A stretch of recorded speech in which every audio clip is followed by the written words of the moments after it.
there, viewers. Welcome back to another episode of the Ajax Complete Playthrough. It's taking a little break. I was away over the weekend, and we're actually going to talk about that in a way in a moment. People said they like the chatty, longer videos, so we're going to do a bit of a chatty, longer video today. Since we last met, it was the 4-1 win over Sparta. I have played the Dutch Cup second round against FC Os. It's just a game that I fully expect us to win, so hence, I've had a few comments. You said this was a complete playthrough. I did at the very first episode, I said it's a complete playthrough, but some of the games that we're expected to win and should easily win, we're not going to bother with, because it just wastes your time and mine, really, with the videos, because otherwise, like, it's easy progression, so there's no need to do it. But today we have a game in the Europa League against Zoya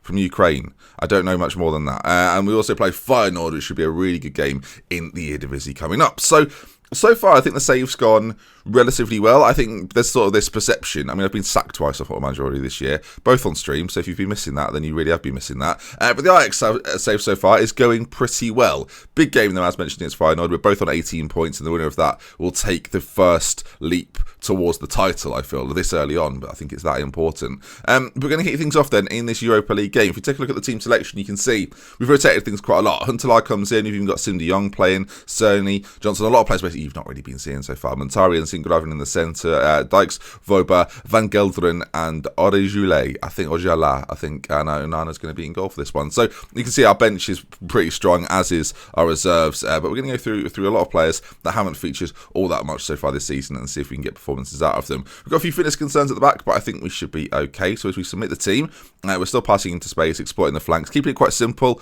not trying too much, and hopefully that results in good results. So you can see the teams there, they're playing a diamond.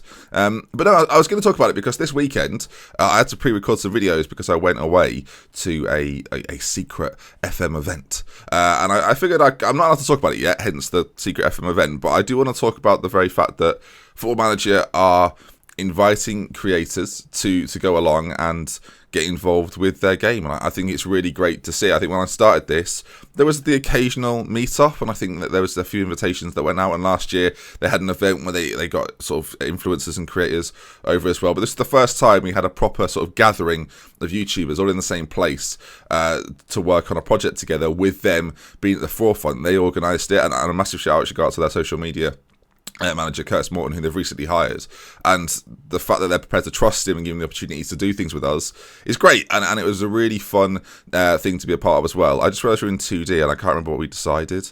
Oh god, balls played across. I think we'll do 2D for this one, and then we'll do 3D for the big one. How does that sound? I think that's a nice enough compromise.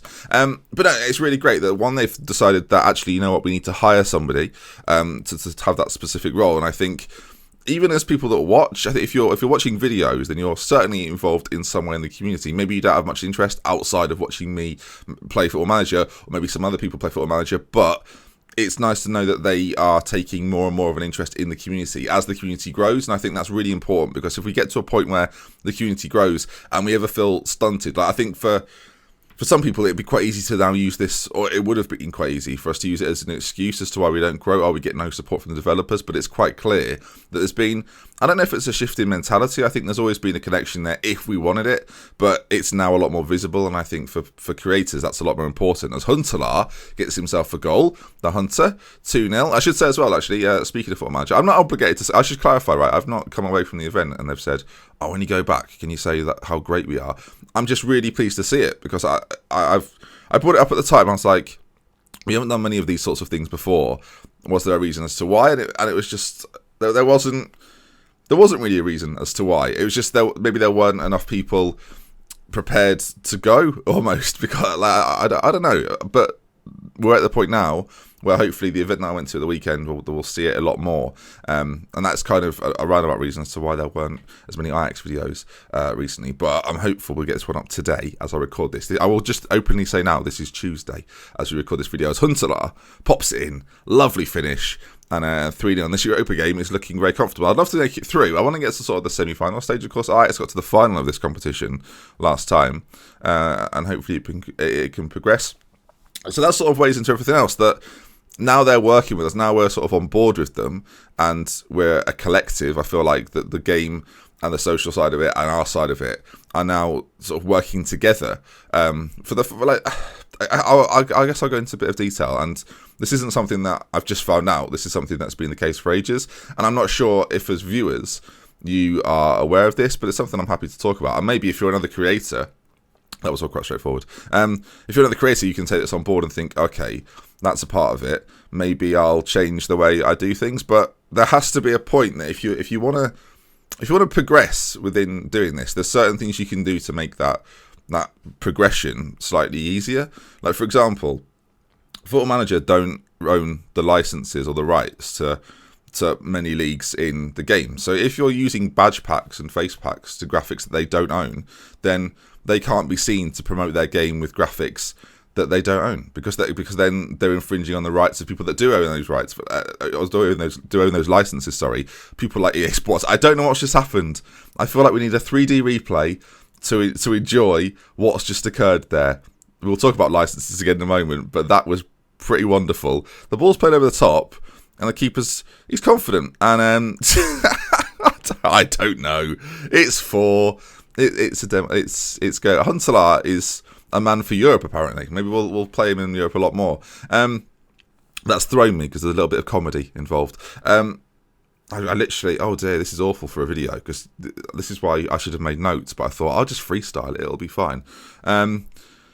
I guess we'll move on and we'll see if we can come back, because I don't edit these. So ordinarily I would pause, think for 5 minutes, then come back, but it can't happen. I think in general though, it was licenses. Sorry, of course it was licenses.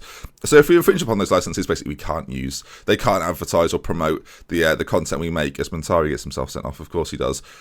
So that might be something to be aware of. And equally, if you're a bit rowdy in your videos, or your videos aren't polished, then there's not as much incentive for Football Managers to work with creators. And I think there's been a shift in the last few years that all of a sudden there's lots of people taking it more seriously. It's my full-time job now, doing Football Manager stuff, whether it be Twitch, whether it be YouTube. So I think they can see now that there's been a shift inside the community, that they now have to address that and work with us. And I think, as I say, this is the first step to that. Hopefully many more. And at the end of the day, and the reason I bring it up, right, is because when it's all finished and after this weekend's done, it's not actually done, because there's going to be things coming out now that hopefully the viewers and the people that watch the videos will really enjoy and want to see more of. And I think that's something that we all kind of benefit, because at the end of the day, it's funny because we could talk about why I make videos. Maybe that should be a whole video one day, because I think I've talked about it before. I've done like sort of different podcasts and chats and stuff. This is quite a straightforward win. I didn't know if it would be or not though, because they've had some different results. So I think they've won one, lost one. So I wasn't sure if we'd beat them. For Feyenoord, we'll focus more on the game though. In fact, if you want to hear why just the question why I make videos, really, then we'll talk about this. We got some feedback on the video I did where I was quite chatty. It went on a little bit longer, and most people seem to really enjoy the chat aspect. So if you've got questions, again, I did ask this before, and this was sort of part of it. Someone asked me, "How can you talk about the event?" I can't talk about it yet, but I will be able to in sort of a couple of weeks. But if you've got any questions that are a bit longer, that maybe I could go in a little bit more depth, then I would love to answer those questions and I'd love this series to be a bit more of a conversation, because like with podcasts, it feels quite, podcasts can feel quite one way at the time you record it, but because these go out almost daily, or do go out daily, it's quite easy for you to ask a question to me to come back sort of almost the day after with replies. So again, if you've got sort of longer questions, by all means get them in. And if we do these 2-game episodes, that's the point where I can ordinarily focus on one game, not focus so much on the other, as that's a big game. Well, Eindhoven play PSV, and then the winner plays Ajax, which is quite nice, really. The Eindhoven clubs playing each other. I wonder if that's a big game. I wonder if they meet very often in real life, actually. I can't imagine they do, really, because of the league system. Because they're obviously not in the same... Are they in the same division, or am I going crazy here? I always thought Eindhoven were in the second tier. I think they are right now. Yeah, I don't know if they ever cross over very much. FC Eindhoven. Let's take a look. So yeah, they've never been in the top division. I guess that'd be quite a fun save actually, to try and overtake PSV Eindhoven. Anyway, we're going to go forward a few days. Luckily, we've rested pretty much our entire team. I am just going to, before we go any further, actually, I'm just going to rest our back line for a day, because I think a few of those boys are a little bit tired. In fact, we'll rest the whole team just to sort of, because I always do, essentially is what I'm getting at. So we'll see how that goes. And let's go against Feyenoord, who've got a really good team. I think both sides are pretty evenly matched. I think if you took this save and went 5 years in the future, actually, I was going to say you'd have a really strong Ajax team. I mean, if nobody left, you'd have a really strong Ajax team. But in reality, a lot of the Ajax youngsters get pinched And I would suspect that as you play the game this year, you'll see a lot of the players from this first season pop up at different clubs around Europe. In fact, you'll probably sign at least one of them because of how good they are. Giovanni Van Bronckhorst has been surprisingly blasé about the importance of the upcoming match to his fans. So he's the Feyenoord boss, is he? Van Bronckhorst. Interesting. I like that. Okay. I'm going to say I'm surprised because this is a match the fans want to win. It's unusual to hear a manager speak so negatively about an opponent like this. Is it? I don't think so. It's my job to make sure the team are ready. Winning breeds confidence. Morale's high. I plan to keep it that way. I think that's the best thing to say. Van Bronckhorst has a reputation of favouring a very patient possession game. That might favour us in this game, actually. I'm just going to keep it very neutral on that one. You sound like you're worried about the strength of the opposition on Sunday. Not at all. I just appreciate the way they play. How affected are you by the pressure of a big match? I don't tend to feel the pressure, although that's not to say I don't appreciate what's at stake. That's quite a nice thing to say. And then what's this one? What do you make of your rivals like Feyenoord, where they've established over a number of years and stood the test of time? If it matters to the fans, then who am I to disagree? I don't know what to say here, really. I'm really interested in winning. It doesn't matter who we're playing or what the fans think of the match. No, I'm not going to say that. I'm keen to get involved in these rivalries as long as possible. They need to be preserved and cherished. Yeah, I agree with that. Are you confident in the squad's ability? They've all been reminded of their... Okay. If we have a strong referee, we'll be fine. If not, who knows? That's quite a good thing to say. Apparently, they're worried that if the game gets... There's a lot of questions here, aren't there? Blimey. 4 journalists. Are they not had their allocation yet? Can you give us an indication on how you'll be approaching the match tactically? No. And there we go. That went on a bit, didn't it? Blimey, Charlie. Right, big game though. First versus second. Ajax versus Feyenoord. Always a big game, and it's gonna be as big as ever. Right now, this is our first real test. I mean, we've had some tests, of course, with like Nice in the Champions League, but this is our first domestic test. And after a good win in Europe, although we're going to rotate the side quite a lot, as you're about to see in just a moment, it's important. I'm not really sure. I've still got sort of the Dolberg conundrum. A lot of you are saying like keep him out on the left because he can play there, but I think I'm going to say Dice is playing really well and he's going to be fine with that. I think there's a nice... I mean, you could play both together, but they're quite similar strikers. Hence, we brought them both in. I think... Okay, well, we'll look at the squad, right? This is what I'm thinking. I brought... excuse me, I've just had a coffee and it's sticking with me, apparently. Benedetto is... But it was basically brought in to be, if Dolberg gets injured or anything happens to him, that's the point in which he steps up. So I think we need to try and keep him like that. And if Dolberg's fit and ready, we should play him. Now, I'm an advocate for the quick pick here because I know people say, oh, you shouldn't quick pick. But actually, this brings us back up to what basically our first 11 should and would be. And then we'll make the necessary changes as and when. We've got a ball-winning midfield issue in the centre. I think the best player to play there is probably Sinkgraven. If we're going to play anyone there at all. I think he doesn't absolutely love it. He doesn't love it at all, does he? And his tackling and marking are dreadful. I just thought because he had the ability to play left back, he'd be a bit more comfortable there. Van der Beek to play there. I guess that's probably the best situation we've got. Then Sinkgraven to play next to him on the other side, and then Schoen to play in behind Dolberg. Got Kluivert on one side, who actually has impressed me so far this season. When he plays, he always seems to contribute. We've got lots of good options on the bench as well. And then David Neres on the other side has been really, really good for us so far. 5 goals, 2 assists, 8.01 rating is superb. How many goals has Dolberg got? I am interested. 4 goals in 4 games. Of course, he was injured for a period, but he's got a really high average rating and seems to perform every time he plays. Veltman could probably play at the back here instead of Voba, and him and Delet will play next to each other at the back. I think that's probably the strongest 11 we can put out. We'll keep the instructions the same as they were in the last game, and hopefully these boys can go out there and do the business. Ziyech could probably play in this game. Before I submit the team, do I want to put him on the left as an inside forward? No, we'll leave it. We can bring him on. He's a really good player. But I quite like the balance of what we've got, and David Neres has been playing so well. If he wasn't, I definitely would bring him in. I like that. Oh, we've nearly got a full complement of faces. We're close, but not quite there. Right, Team Talk passionately say we should be winning this one fairly comfortably. It's a great opportunity to show what you're all about. There we go. They love that. Tunnel interview. I'm going to say it's a tremendous occasion. There's an absence of a player. I'm just going to neutrally answer that one. And we'll have this one in 3D as well. So if we just put this into TV, there we go. Lovely. We'll slow it down a little bit because it's a bit too quick in TV. So there we are, in 3D even. Right. Let's see how we get on. I really should have looked more at the Feyenoord team there. I think I kind of avoided it. We'll see as we go through. Oh, there we are. They've already had an injury as well. We'll just take a quick look. Toornstra is a really good player. I'm sure there'll be a lot of people watching familiar with him. If you're in from the Dutch leagues, like this will be a really familiar save for you. Much like if we do if I do a Premier League save, you know pretty much every single player that's on the pitch. Whereas in Holland, I mean, these are the sort of games where you recognise more names than most through things like FIFA and through and things like that, because they come up more, right? But here we are then, 25 minutes gone. So far it's been a really action-free game, I guess you would say. But Feyenoord are the first team to attack. Jorgensen with a header down, and Anna makes the save, and that's the first highlight we've seen so far. We've only had one shot, which is a little bit concerning. We play quite a basic style, because the idea is that we're a bit of a flat track bully against the lesser sides. We are a dominant team, and that's kind of what we want to carry on with. But so far in this game, we're not dominating by any stretch. It's been a very dull affair, and you would definitely say that Feyenoord have had the best of the game. So I think in this situation, we definitely need to change things around a little bit. I think Schoen's going to move back into the deep line playmaker role, see if we can have a little bit more control from him in the centre. Ziyech's going to come on in the middle because he's got a bit of an X factor. And I am tempted at this early stage, if you go onto this second tactic screen, I am tempted to potentially... I like the fact it shows the in-game ratings. That's really nice. Okay, so I might put Dolberg on the left and bring Benedetto in, because Dolberg's been really good. We'll take Kluivert off if he's not having a good game. And we're going to do this. We talked about this switch before, and I think we're going to make it. So we'll say okay there. Do we go straight to the dressing room now? Okay, so we'll do the team talk quickly. Passionately say, keep going out there. We're not doing badly at all. No, actually, I'm going to get aggressive. I'm going to say I'm not happy with the performance out there. We've not been good enough, and they've responded quite well.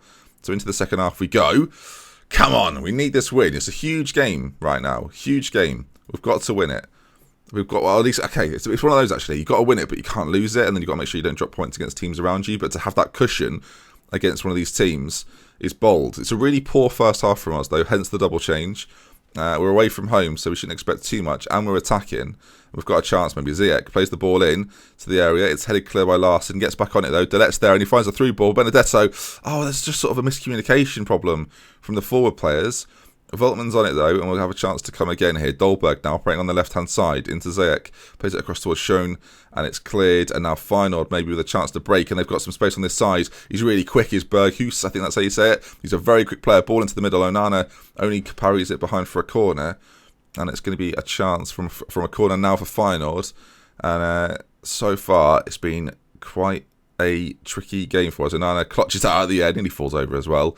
And you can see at the top, 3 teams on 19 points. You can see it in the centre there. It's getting tight up there. I'm tempted to bring Huntelaar on, but we've got a corner. Ziyech plays it in. Delet's there, and he heads over. That was a good chance for us that didn't quite come off. 70 minutes are approaching. We've got another highlight. It was way more highlights in the second half than we did in the first half, it's fair to say. As the ball's put forward, Van der Beek out to David Neres, who's got players around him and options on that right-hand side. He's in a little bit of space now. If he wants to use his friend, he crosses it in. It's pretty poor. And, yeah, Feyenoord are now going to build from the back. Of course, we saw beforehand, Van Bronckhorst plays a possession-based side. That's what the journalists were telling me. So this is the sort of move we were expecting. And we don't have natural defensive midfielders, so that might be a problem for us. And we're not playing on the counter-attack either, so this is a concerning moment. This is the sort of thing they're looking to do. I just hope they don't take the chance. Jorgensen's in, though, and a strike across goal. And then with that in mind, we're not going to be as attacking. So I think when they've got the ball, we need to sit a little bit deeper, not be so exposed in the wing-back areas, because they will work the ball nicely. Larson now with a free kick for Feyenoord. Played in. He's headed on goal. And that bloody change. I can't help but feel, and I know I shouldn't say things like this, but I can't help but feel that without that change, that probably doesn't happen. But it has happened, and I live to regret it every single day. So Larson puts it in. I wouldn't say it was whipped, it was more floated. And it's headed into the far corner. Tactically, we don't have enough defensive players in the centre, and it hurts us. I'm going to bring... I can't really bring Huntelaar on at this point. What we will do, actually, we'll change it up. We'll play Ziyech on the left-hand side, and we'll play Dolberg and Benedetto through the middle, and see if we can go a little bit more... I don't know, not necessarily... Do I want to go attacking? I think I do want to go more attacking, and we'll try and work it into the box a little more, not pass it into space, and try and create an opening with those two strikers. We'll see if it works. It's a formation I've played quite a lot. I played it in the Arsenal playthrough, sorry. So I know it can be effective. I just worry that now we're leaving our midfield even more exposed. Rather than having that sort of attacking triangle, we're now not so much. And as the changes haven't even happened yet, they're forward again here. It could be a second, and it is. I mean, defensively, I've just got to be honest, we've been absolutely hammered They've been so much better than we have. They're the home team, but you can't just put it down to that. I mean, we've been outdone. After a really good performance in Europe in midweek, I wonder if the games are catching up with us a little bit. But even so, it shouldn't really be an excuse. I'm not sure if that deflects in, actually. We'll definitely make the changes we were going to make. We'll switch to this sort of 4-2-2-2 formation. And I don't know, maybe I should have thought more about the fact that we're going to have more possession. I don't know. Maybe. If you get a goal back now, I mean, this game's not completely over, but it has to happen right now, really. Otherwise, we're clutching at straws. Dolberg, he's pulled out to this left-hand side. We know he's dangerous from here. Ball played across into the middle. Benedetto, he's hit the crossbar. And that is, well, it might be a bit early to say, but that is probably going to be that. It's another free kick. Again, it's not quite that. I thought we were going to go towards 85. Not quite yet. The ball's headed clear, and it's chipped back in towards Ziyech, who's got a little bit of room to move. He shoots on goal. Oh, it's gone in. The keeper has stood stationary, and it's found the back of the net. Lovely stuff. 80 minutes gone, and we have ourselves a goal. I've realised this is quite a long episode, but it's 2 big games, and we didn't have an episode for the last couple of days, so this is kind of making up for it, right? You can see again, though, from the reverse angle. Perfect angle to see the strike, too. Ziyech gets it on that side. One touch out of his feet and drills it at the keeper, who should really be doing better. But a little lifeline for us. It's a bit late in the day for this, if we're completely honest, and it came from a bit of a disjointed set piece, but it's not over yet, as we have another chance. It's headed clear, and Feyenoord might have a chance to break, but if we can sort of counter-press here, we win the ball back, but not enough, and we're getting sucked in there, and if they decide to go down the line, we could have a problem. He's working his way down there, goes inside, and there's lots of space opening up. Clamours in on goal, and unless he's offside, he's not. The referee's indicated for a kick-off, so that's going to be that. 3-1. That's really disappointing to get that goal back. You just think maybe, just maybe, and it doesn't play out. We won't watch the replay. We know what happened. And it looks as if it's going to be a 3-1 defeat to Feyenoord at a time when things were looking pretty rosy. We're doing pretty well, doing okay in Europe, it should be said.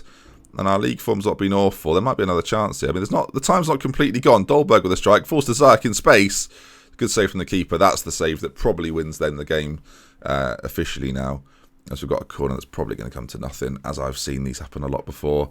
Out to Schoen. Just shoot, mate. Enjoy it. Benedetto, he's in a bit of space, plays it across. Another corner kick. We're applying some pressure later on. We've had far more shots in the last 20 minutes than we did for the rest of the game. I just think, and I think it's kind of obvious, that our central midfield is very vulnerable to good attacking teams. I think when the January comes around, we brought Mentari in, but he was injured today, so we couldn't play him. Ordinarily, he would have slotted in there, and I wonder how different the game would have been. But I think that's probably the area we need to look at and obviously improve. But that's going to bring us to the end then. Feyenoord 3, Ajax 1. Of course, leave comments down in the comments section. I'm going to get a bit angry about this. That wasn't good enough, and hopefully they respond quite well. Yeah, leave comments for topics you want me to talk about. Hopefully you enjoyed today's video. Again, if you're enjoying this sort of stuff, do let me know by leaving a like. And we'll love with care from it to India. Until next time, I'll see you again very, very soon. Goodbye. Final beating. Bye.